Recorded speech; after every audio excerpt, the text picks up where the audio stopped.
ایک خط، ایک جذبہ، تیسری اور آخری قسط۔ اس نے وہ جگہ بھی بتا دی اور کچھ قیمتی راز بھی دے دیے۔ یہودیوں کی طرح ہندو بھی جاسوسی اور تخریب کاری کے لیے اپنی حسین لڑکیاں استعمال کرتے رہے ہیں اور اب پہلے سے زیادہ استعمال کرتے ہیں۔ پاکستان ان لڑکیوں سے محفوظ نہیں۔ اس لڑکی نے مجھے راز حاصل کرنے اور نظریاتی تخریب کاری کے چند ایک ایسے طریقے بتائے تھے جو اسے سکھائے جا رہے تھے۔ میں اسے یہ یقین دلا کر کہ میں اس کی جماعت کا ممبر ہوں اور یہ تاکید کر دے کہ اپنے کسی بھی آدمی سے میرا ذکر نہ کرے، وہاں سے تھانے چلا گیا۔ تھانے جا کر عثمان کو بتایا کہ میں نے کیا راز حاصل کیا ہے۔ اس نے اور میں نے CID کے واس سٹاف کے لیے ایک رپورٹ تیار کی اور واس سٹاف CID کا شعبہ تھا جو جنگ کے دوران جاسوسوں کو پکڑنے کے لیے بنایا گیا تھا۔ اس کا رابطہ ملٹری انٹیلیجنس کے ساتھ تھا۔ مقتول سکھ تاجر، اس کے بیٹی اور بیٹی، ان کی خفیہ پارٹی کی سرگرمیاں صرف انگریزوں کے خلاف ہوئیں تو میں ان کے خلاف رپورٹ نہ کرتا۔ وہ تو مسلمانوں کے خلاف اور نظریہ پاکستان کے خلاف بھی بڑی خطرناک کارروائیاں کر رہے تھے۔ میں نے یہ رپورٹ اپنے ضلع کے ہیڈ کوارٹر کو اسی روز دستی بھیج دی۔ وہاں سے واس سٹاف کو جانا تھا۔ لڑکی کے خاوند کو تھانے میں بٹھائے رکھا۔ میرا مسئلہ تو ابھی جوں کا توں پڑا تھا۔ کم و بیش 20 روز گزر چکے تھے۔ قاتل کا سراغ نہیں مل رہا تھا۔ مقتول ہندوؤں اور سکھوں کا لیڈر تھا۔ سرکردہ ہندوؤں نے میرے پاس آنا شروع کر دیا۔ وہ مجھ سے پوچھتے تھے کہ کوئی سراغ ملا یا نہیں۔ خطرہ یہ تھا کہ ہندو میرے خلاف کوتاہی یا رشوت خوری کی رپورٹ کر سکتے تھے۔ وہ واردات بہت مشہور ہو گئی تھی۔ ہندو کے اخباروں نے اسے اہمیت دے کر شائع کیا تھا۔ وہ جواری آگے جن کے ساتھ لڑکی کے خاوند نے اپنے بیان کے مطابق جوا کھیلا تھا، میں نے ان سے الگ الگ اچھی طرح پوچھ گچھ کی۔ انہوں نے ثابت کر دیا کہ سکھ اس شام ان کے پاس چلا گیا تھا اور وہ ساری رات جوا کھیلتے رہے تھے۔ سکھ مجھ سے اس لیے چھپا رہا تھا کہ جوا بازی جرم تھا۔ وہ جوئے کے اڈے کی نشاندہی کرنے سے کترا رہا تھا۔ میں نے اس پر قتل کا الزام عائد کیا تو اس نے اصل بات بتا دی۔ جوئے کا یہ اڈا میرے لیے نیا تھا۔ یہ جواری بھی نئے تھے۔ یہ پیشہ ور مجرم یا بدماش نہیں تھے۔ یہ سب روپے پیسے والے ذمہ دار تھے۔ اڈا چلانے والے البتہ پیشہ ور تھے۔ سکھ کو تفتیش سے خارج کر کے میرے دل کو بہت تکلیف ہوئی۔ میرے ہاتھ میں اب کچھ نہیں رہ گیا تھا۔ یہ قتل بلا شبہ انتقامی قتل تھا۔ اگر یہ رہزنی کی واردات ہوتی تو مقتول کی گھڑی، انگوٹھی اور جیب سے نقدی غائب ہوتی۔ رہزنوں کو قتل کی ضرورت صرف اس لیے پیش آئی کہ مقتول نے مزاحمت کی ہوگی، مگر اس کے کپڑوں اور جسم پر مزاحمت کے کوئی آثار نہیں تھے۔ اس کے علاوہ رہزن خنجر یا چاقو استعمال کیا کرتے تھے۔ قتل کا باعث بہرحال سکھ لڑکی تھی۔ لڑکی کی ملاقات کے فوراً بعد اس کا قتل ہو جانا بتاتا تھا کہ قاتل لڑکی کا بھائی، باپ یا خاوند ہے، یا کوئی ایسا آدمی جو مقتول کا رقیب تھا۔ مقتول کی قمیص کے ساتھ لڑکی کا ایک بال اور لپسٹک ایک کہانی بیان کر رہی تھی۔ مجھے بھائی، باپ اور خاوند کو ہی مشتبہ رکھنا تھا۔ میں عثمان کے ساتھ اس مسئلے پر بحث کر رہا تھا۔ عثمان اپنی عادت کے مطابق مجھے کہہ رہا تھا کہ میں اس لڑکی سے پوچھ گچھ کی اجازت دے دوں۔ میں اسے اجازت نہیں دے رہا تھا۔ میں اسے اچھی طرح جانتا تھا۔ وہ دوسرا مشورہ یہ دے رہا تھا کہ تمام مشتبہ آدمیوں کو تھانے بلا کر دوسرا طریقہ اختیار کروں۔ میں تشدد کا قائل نہیں تھا۔ اس دوران لڑکی کا بھائی میرے پاس آتا رہا اور وہ مجھے اپنی خفیہ جماعت کا ممبر سمجھتا رہا۔ ڈاک آ گئی۔ چند ایک خطوط تھے جو عثمان ہی نے کھولے۔ ایک خط پڑھ کر اس نے میرے آگے رکھا اور کہا، اس پر آپ یقین کریں گے؟ میں نے خط پڑھا۔ اردو میں لکھا تھا۔ نیچے کوئی نام نہیں تھا، اوپر کوئی مقام نہیں تھا۔ لفافے کے ٹکٹ پر جو مہر تھی وہ اتفاق سے صاف نہیں تھی۔ خط کے سارے الفاظ آج مجھے یاد نہیں رہے۔ جو کچھ لکھا تھا وہ یاد ہے۔ لکھا تھا، جناب عالیہ السلام علیکم، ہمیں خوشی ہے کہ آپ مسلمان ہیں، اس لیے ہم آپ کو یہ خط لکھ رہے ہیں تاکہ آپ کے تفتیش کی پریشانی سے محفوظ رہیں۔ سیٹھ راجیش کو ہم نے قتل کیا ہے۔ یہاں کے ہندو اور سکھ نوجوان لڑکوں نے ایک خفیہ پارٹی بنا رکھی ہے جو کانگریس کی ہائی کمان اور انڈین نیشنل آرمی کے نمائندوں کے احکامات پر عمل کرتی ہے۔ یہ لوگ ہندوستان میں ہندوؤں کی حکومت قائم کرنے کے لیے بڑے خطرناک منصوبے بنا رہے ہیں۔ ایک منصوبہ یہ ہے کہ جاپان کی فوج آ جائے گی تو مسلمانوں کا قتل عام کیا جائے گا اور اس سے وہی مسلمان بچ سکے گا جو ہندو مذہب میں آ جائے گا۔ راجیش اس پارٹی کا لیڈر تھا۔ ہمیں ہندو لڑکیوں نے دھمکیاں دینی شروع کر دی تھیں۔ اس کے جواب میں ہم نے بے خفیہ پارٹی بنا لی ہے۔ ہمارے منصوبے بھی ہندوؤں کی طرح خطرناک ہیں۔ مسلم لیگ نے پاکستان کو اپنا مقصد بنایا ہے جس میں چند ایک صوبے شامل کیے گئے ہیں، لیکن ہم سارے ہندوستان کو پاکستان بنائیں گے۔ ہندوستان میں ہندو حکومت نہیں رہنے دیں گے۔ ہم نے اپنے منصوبے پر عمل شروع کر دیا ہے۔ بسم اللہ سیٹھ راجیش سے کی ہے۔ مہاتما گاندھی اور پنڈت کی بھی باری آ جائے گی۔ ہم اپنے گروہ کو سارے ملک میں پھیلانے کی کوشش کر رہے ہیں تاکہ ہندوؤں اور سکھوں کے خلاف جلدی محاذ قائم ہو جائے۔ ہندوستان ایک اسلامی ملک بنے گا۔ اس خط میں انہوں نے سیٹھ راجیش کے قتل کا یہ طریقہ لکھا تھا کہ اس مسلمان گروہ کے 2 نوجوان مقتول کا پیچھا کر رہے تھے۔ انہوں نے دیکھا کہ وہ اکثر سکھ تاجر کے گھر جاتا ہے۔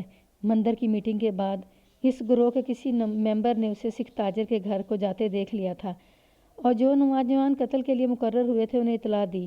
وہ گلی میں اس کا انتظار کر رہے تھے۔ ان کے پاس گز بھر رسی تھی۔ مقتول سکھ لڑکی کے کمرے سے نکلا تو دونوں قاتل جو گلی کے نکڑ پر کھڑے تھے اس کے پیچھے چل پڑے۔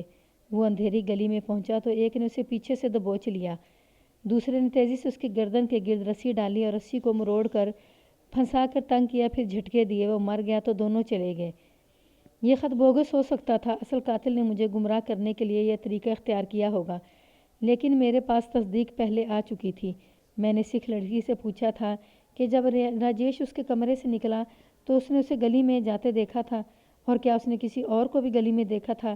لڑکی نے بتایا تھا کہ جب راجیش گلی کا موڑ مڑا تو اس نے 2 آدمی اس کے پیچھے جاتے دیکھے تھے۔ وہ سکھ نہیں، مسلمان ہندو تھے۔ وہ یہی 2 نوجوان ہو سکتے تھے۔ میں ابھی سکھ لڑکی کے بیان پر یقین کرنے کے لیے تیار نہیں تھا۔ بہرحال مجھے یہ دیکھنا تھا کہ یہ خط واقعی مسلمان لڑکی نے لکھا ہے۔ میں نے پہلے بھی رائے دی کہ نوجوان جذباتی ہوتے ہیں، عقل کی بجائے جذبات سے کام لیتے ہیں۔ یہ خط دیکھ کر جہاں مجھے بے حد خوشی ہوئی وہاں افسوس بھی ہوا۔ خوشی اس کی تھی کہ ہندوستان میں مسلمان نوجوان بیدار تھے اور اپنے ورثے کو پہچانتے تھے۔ افسوس اس پر ہوا کہ ان کا کوئی لیڈر نہیں تھا جو انہیں خفیہ سرگرمیوں کی ٹریننگ دیتا اور ان کے جذبے کو عقل سے استعمال کرتا۔ اگر مسلمان ہندوؤں کی طرح زمین دوست تنظیم چلاتے تو ہندوستان کی تاریخ مختلف ہوتی۔ ان دونوں نوجوانوں کو مجھے خط نہیں لکھنا چاہیے تھا۔ انہوں نے اپنا کام کر لیا تھا، خاموش رہتے۔ یہ ان کی خوش قسمتی تھی کہ انہوں نے مجھے خط لکھا تھا۔ کوئی اور ہوتا تو اسے تفتیش میں شامل کر کے ان کی تلاش شروع کر دیتا۔ میں نے عثمان سے مشورہ کر کے خط اپنی جیب میں ڈال لیا۔ یہ ہمارا فیصلہ تھا کہ اسے تفتیش کے ریکارڈ میں نہیں رکھا جائے گا، لیکن خط لکھنے والوں سے ملنا ضروری سمجھا۔ ایک تو میں یقین کرنا چاہتا تھا کہ سیٹھ راجیش کے قاتل وہی ہیں، اور دوسرا ارادہ یہ تھا کہ انہیں یہ نصیحت کرنی تھی کہ جذباتیت سے بچیں۔ میرے لیے قتل کا یہ کیس پیچیدہ بنتا جا رہا تھا۔ مجھے اب وار سٹاف کا انتظار تھا۔ میں یہ خواب دیکھ رہا تھا کہ CID اور ملٹری پولیس آئے گی اور جہاں جہاں میں نے نشاندہی کی ہے وہاں چھاپے مارے گی، اسلحہ برآمد ہوگا، کچھ ہندو سکھ پکڑے جائیں گے۔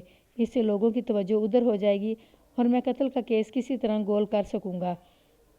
میں نے اسی روز سکھ لڑکی کے بھائی اور اس کے 2 ہندو دوستوں کو بلایا، ان کے ساتھ خفیہ کاموں کی باتیں کیں، انہیں کچھ نصیحتیں کی اور بتایا کہ میں انہیں جلد ہی کچھ اسلحہ اور ڈائنامیٹ دے رہا ہوں۔ ان سے کہا کہ مجھے معلوم ہوا ہے کہ انہوں نے یہاں کے بعض مسلمان لڑکوں کو دھمکیاں دی تھیں۔ وہ کون تھے؟ انہوں نے مجھے 3 لڑکوں کے نام پتے بتائے جو اس قصبے کے رہنے والے تھے۔ میں نے انہیں نصیحت کی کہ وہ کسی کو دھمکی نہ دیں کیونکہ اس طرح پکڑے جانے کا خطرہ ہے۔ وہ اپنے آپ کو مغلیہ خاندان کا جانشین سمجھتے ہیں، ایک ہندو نوجوان نے کہا۔ وہ کہتے ہیں کہ ہندوستان مسلمانوں کی جاگیر ہے۔ میں نے ان پر یہ ظاہر کیا کہ میں انہیں تھانے دار کی حیثیت سے نہیں، ان کی جماعت کے ممبر کی حیثیت سے بلایا ہے۔ یہ نادان لڑکے میرے جال میں آ گئے۔ میری استادی کے سامنے ان کی وقت ہی کیا تھی؟ انہیں رخصت کر کے میں نے عثمان سے کہا کہ ان 3 مسلمان لڑکوں کو اسی طرح تھانے لے آئے کہ کسی کو پتہ نہ چلے اور انہیں شک بھی نہ ہو۔ میں نے یہ بھی کہا کہ انہیں تھانے کی بجائے دوسرے راستے سے میرے گھر لے آئے۔ عثمان ذہین ASI تھا، رات کو تینوں کو لے آیا۔ میں انہیں گھر پر ملا، انہیں تسلی دی کہ وہ ڈرے نہیں۔ تینوں میرے سامنے چارپائی پر بیٹھے تھے۔ ان کے ہاتھ مجھے نظر آ رہے تھے۔ ایک کے ہاتھ کی الٹی طرف 2 لمبی خراشیاں صاف دکھائی دے رہی تھیں۔ زخم ٹھیک ہو چکے تھے، نشان باقی تھے۔ میں نے جیب سے خط نکال کر اسے دکھایا اور کہا، یہ خط تم نے لکھا ہے یا تمہارے ساتھی نے جو راجیش کے قتل میں تمہارے ساتھ تھا؟ اس کا رنگ لاش کی طرح سفید ہو گیا، آنکھیں ٹھہر گئیں۔ اس کے ہاتھ پر خراشیں مقتول کے ناخنوں کی تھیں۔ میں نے اسے حوصلہ دیا اور کہا، ڈرو مت، صاف بتا دو۔ اگر میں تمہیں گرفتار کرنا چاہتا تو اپنے گھر نہ بلاتا۔ بولو ورنہ میں تمہارے بچاؤ کے لیے کچھ نہیں کر سکوں گا۔ یہ خط میں نے لکھا ہے۔ اس کا ایک ساتھی بول پڑا، قتل کس نے کیا تھا؟ میں نے، اسی نوجوان نے کہا۔ اور تم نے اسے پیچھے سے دبوچا تھا؟ میں نے خراشوں والے سے پوچھا۔ اس نے خوفزدگی کے عالم میں سر ہلا کر آہستہ سے کہا، ہاں۔ اس نے تمہارے ہاتھ پر ناخن مارے تھے؟ میں نے پوچھا اور اسے تسلی دینے کے لیے کہا، میں کہہ رہا ہوں ڈرو مت۔ جی ہاں، اس نے جواب دیا۔ میں نے اسے پیچھے سے بازوؤں میں جکڑ لیا تھا۔ اس کا ایک ہاتھ شاید آزاد رہ گیا تھا۔ اس نے ناخنوں سے چھیل دیا۔ میں نے عثمان سے ماچس لے کر خاتون کے سامنے جلا ڈالا اور انہیں لمبا چوڑا لیکچر دیا جس کا لب لباب یہ تھا کہ کسی بڑی عمر کے آدمی کو اپنا لیڈر بنائیں اور محض جذبات میں آ کر کوئی کارروائی نہ کریں، اور اگر قتل جیسا سنگین جرم کر بیٹھیں تو اسے ہضم کرنے کی کوشش کریں۔ زبان سے ہندوؤں پر دھاک بٹھانے کی حماقت نہ کریں بلکہ ان کے آگے جھکے رہیں، شوبازی سے گریز کریں۔ میں نے ایسی بہت سی باتیں کہہ سن کر انہیں رخصت کر دیا۔ مجھے روحانی سکون محسوس ہوا۔ میں بہت دیر تک عثمان کے ساتھ قوم کی آزادی اور ہندوستان کے مستقبل کے متعلق باتیں کرتا رہا۔ اس کافر کے قتل کا کیا بنے گا؟ عثمان نے پوچھا اور میری سوچوں کا رخ بدل گیا۔ وار سٹاف کو رپورٹ بھیجے 1 ہفتہ گزر گیا تھا۔ میں پریشان ہونے لگا تھا کہ CID نے کوئی کارروائی نہ کی تو کیا ہوگا۔ رات کو اچانک وہ لوگ آ گئے۔ اس پارٹی میں ایک ہندو ASI تھا، ملٹری انٹیلیجنس کا ایک انگریز لیفٹیننٹ تھا اور دیگر سٹاف بھی تھا جس کا انچارج باہر کا رہنے والا انسپکٹر حامد علی خان تھا۔ اس کے ساتھ میری اچھی راہ و رسم تھی۔ یہ پارٹی رات 10-11 بجے کے درمیان پہنچی اور اسی وقت چھاپے مارنے کے لیے تیار ہو گئی۔ میں نے اپنے کانسٹیبل تیار کر لیے۔ 3 جگہوں پر بیک وقت چھاپا مارنا تھا۔ رات 12 بجے کے قریب سکھ تاجر کے گھر، مقتول کے گھر اور ایک ہندو جو سکھ کے بیٹے کا دوست تھا اس کے گھر چھاپا مارا گیا۔ تینوں چھاپے پوری طرح کامیاب تھے۔ مجھے اب یاد نہیں رہا کہ کس کے گھر سے کیا برآمد ہوا تھا۔ مجموعی طور پر ہر گھر سے 2-2، 3-3 ریوالور، ان کی گولیاں، برچھیوں اور خنجروں کی بہت بڑی تعداد اور دیسی ساخت کے دستی بم اور مزید بم بنانے کے لیے سامان برآمد ہوا۔ سکھ تاجر اور مقتول کے گھر سے کچھ خطوط بھی ملے تھے جو میں نے نہیں دیکھے۔ بہرحال ٹھوس ثبوت مل گئے۔ تھانے میں جنہیں گرفتار کر کے لایا گیا ان میں سکھ تاجر، اس کا بیٹا، اس کی بیٹی اور 3 ہندو شامل تھے۔ مردوں کو میری حوالات میں بند کر دیا گیا۔ انگریز لیفٹیننٹ کو ڈاک بنگلے میں قیام کرنا تھا۔ سکھ لڑکی کو اپنے ساتھ لے گیا۔ مجھے یہ ڈر محسوس ہونے لگا کہ یہ گورا لڑکی کے چکر میں آ کر کیس برباد کر دے گا۔ دوسرے دن میرا ڈر دور ہو گیا۔ اس نے لڑکی کو میری حراست میں دے کر کہا، بہت خطرناک گروہ ہے۔ اگر آپ اس لڑکی کی نشاندہی نہ کرتے تو یہ بہت بڑے نقصان کا باعث بن سکتی تھی۔ لڑکی کی حالت بتا رہی تھی کہ یہ رات بھر جھاگتی رہی ہے۔